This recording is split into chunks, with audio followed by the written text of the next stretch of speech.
Szczególnie tutaj przy nasadach włosy. Łapię całą dłoń i dopiero teraz podkładam grzebień i palce.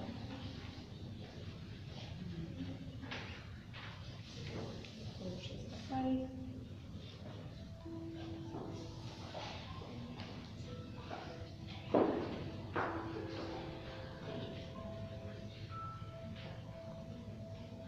Tutaj dokładnie tak samo.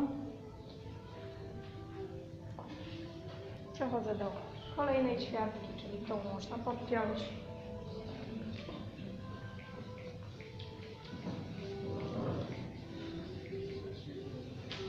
Pilnujcie tego, żeby ten włos był nawilżony cały czas w trakcie strzyżenia.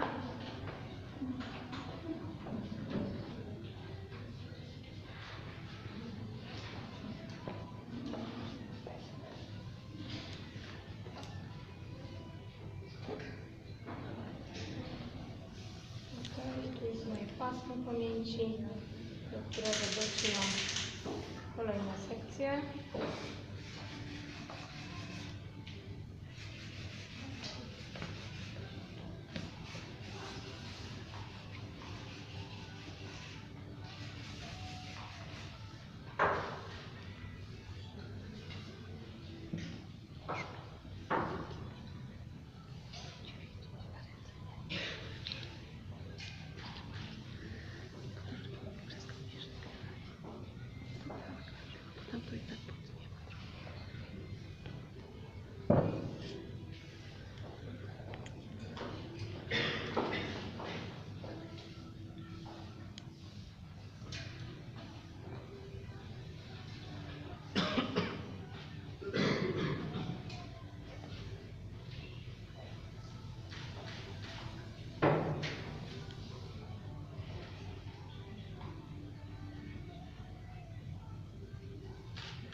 Już tak naprawdę zbliżamy się do zakończenia strzyżenia.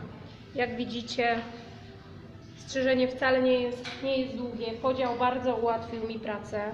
To jest kwestia kilku kroków. Pamiętajcie też o tym, żeby kontrolować cały czas w trakcie strzyżenia to, co robicie.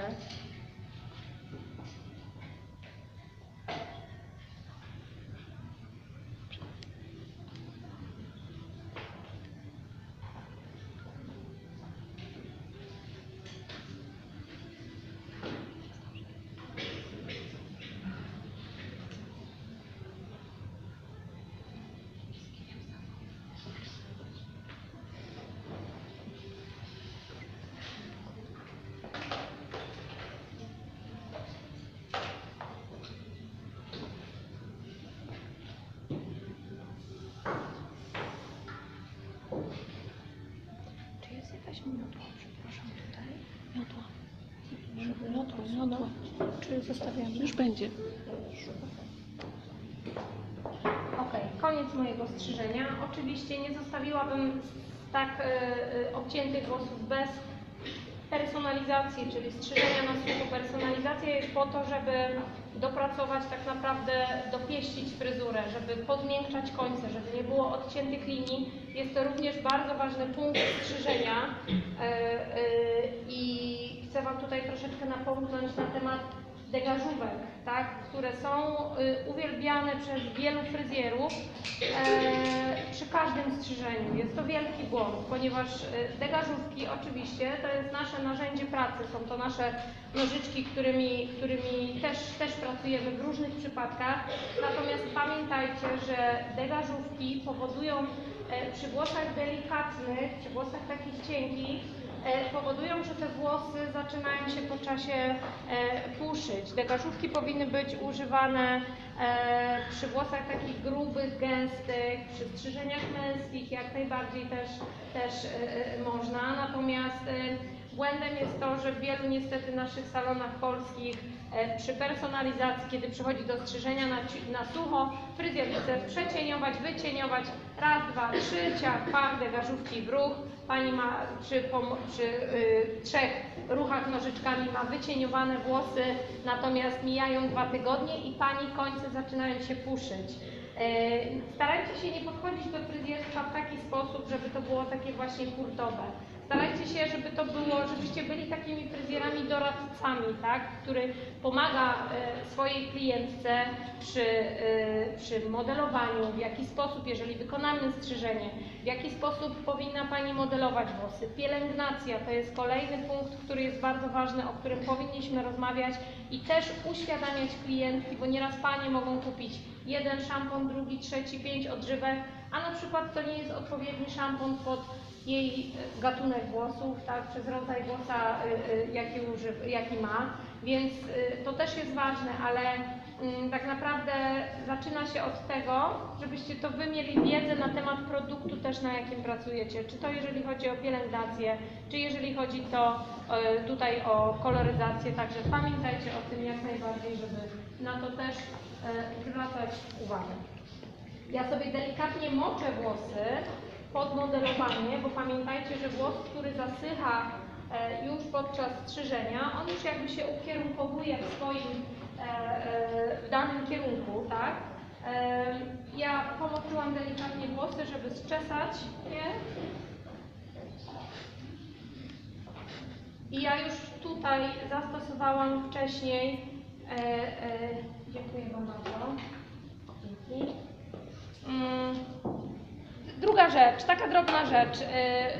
Poprosiłam, czy można przynieść miotłę. Niby drobna rzecz, prawda?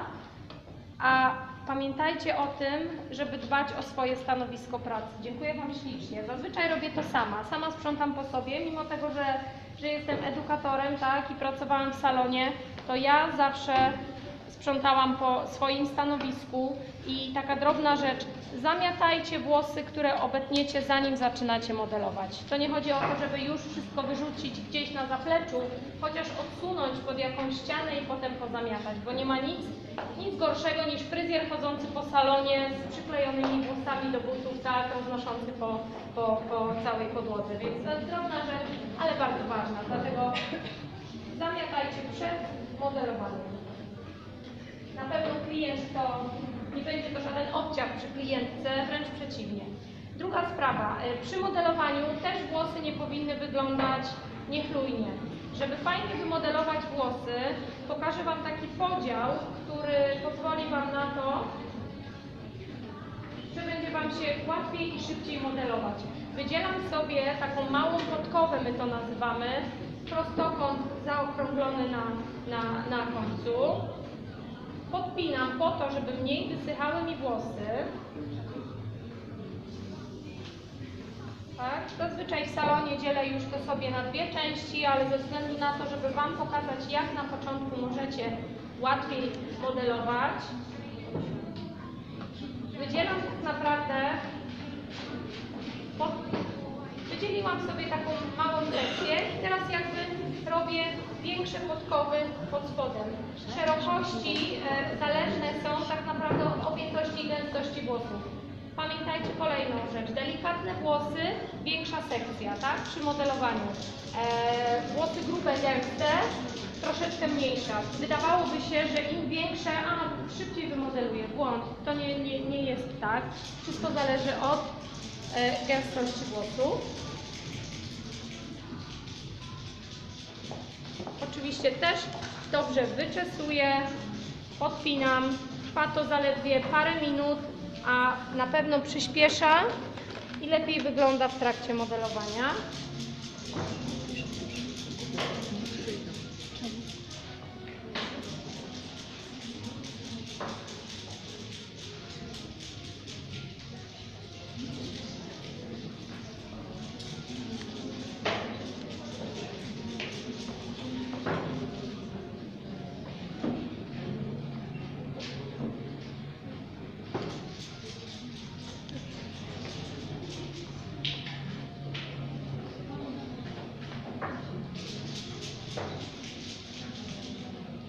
celowo podpinam włosy w górnej części, aby mieć taką czystość pracy.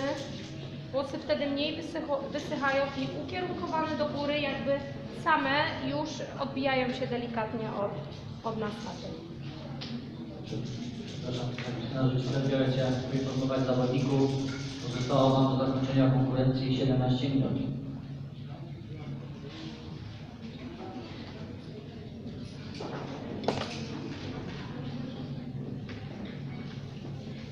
Oczywiście podkreśleniem strzyżenia powinna być koloryzacja. Fajnie, żeby to współgrało ze sobą. Świetnie strzyżenie można kolorem podkreślić. Tutaj tak samo dzięki temu, że obcinałam na figurze rogu, na przykład można by było zrobić w taki sposób, aby kwiatki poza rogiem na przykład zafarbować na taką ciemną czekoladę. Nie będę tu mówiła numerami, ponieważ my pracujemy na szwarckopie, a różne firmy mają różnie. Na przykład ciemną czekoladę i o ton jaśniejszy, o 2 tony na samym rąbie można by było wrzucić na przykład delikatne panele albo koloryzację taką szydełkowaną, tak, czyli delikatne pasemka, natomiast nie bardzo kontrastowe, a tylko tak jak wspomniałam ton 2. Więc można by było fajnie podkreślić właśnie w taki sposób.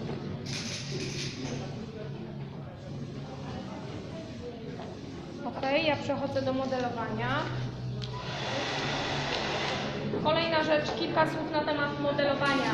Modelowanie jest podkreśleniem Waszego strzyżenia, modelowanie jest podkreśleniem koloru i dobrze wymodelowany włos ułatwia Wam pracę przy personalizacji. Nie wyobrażam sobie zrobić usługi w salonie, obcinając, robiąc kolor i na przykład tylko wysuszyć. Nie, to by była moja antyreklama tak naprawdę, gdyby Pani wyszła z salonu. Włos wymodelowany, dobrze naciągnięty na szczotkę, wygląda całkowicie inaczej.